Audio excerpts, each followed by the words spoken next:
Welcome to Win the Day from Back to the Bible. I'm your coach, Pastor Nat, and today we will talk about getting our motivation right. On a recent ministry trip, I showed up at a ministry partner's home. Now, she was not expecting me, so when some stranger came to the door, I began by saying, "Hello, are you so-and-so?" That curious face quickly turned to one of distrust and frustration. With a scowl, she said, "Who are you? What do you want?" I quickly informed her that I'm Nat Crawford from Back to the Bible.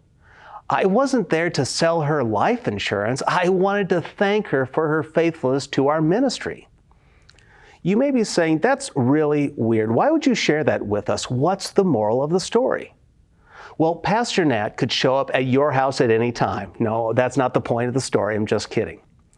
The point is, she was skeptical about me until she understood who I was and who I was representing. We'll see in our passage today that understanding people's motives was important 2,000 years ago, just like it is now. So here's what Paul said about this in 1 Thessalonians chapter 2, beginning in verse 3. "For our appeal does not spring from error or impurity, or any attempt to deceive.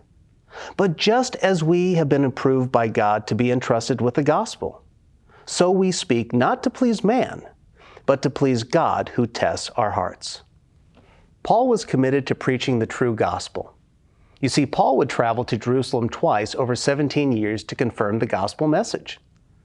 Both times, the apostles affirmed the message. His message was true. But not only was it true, but it was also preached with right motives. We know from Philippians chapter 1 that people can preach the gospel with wrong motivation. This happens a lot today. Why would someone do this? Well, there are many reasons, such as money, influence, power, achievement, guilt, and so on. In Paul's case, there were many charlatans who would work the cities preaching all sorts of religion and distorted truths. Thessalonica was known for its traveling philosophers and religious salesmen. Now, this was not Paul, and he wanted to cement this reality. And then in verse 4, Paul declares a much forgotten truth. Paul says, "So we speak, not to please man, but to please God who tests our hearts." I'm often reminded if you're going into ministry to please people, you are in the wrong profession. Today, we are so concerned with becoming influencers and people who are likable. And don't get me wrong, we do not want to be people who add more offense to the gospel.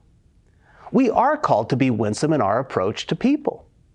But the Bible is concerned about truth seasoned with salt rather than the gospel dripping in sweetener.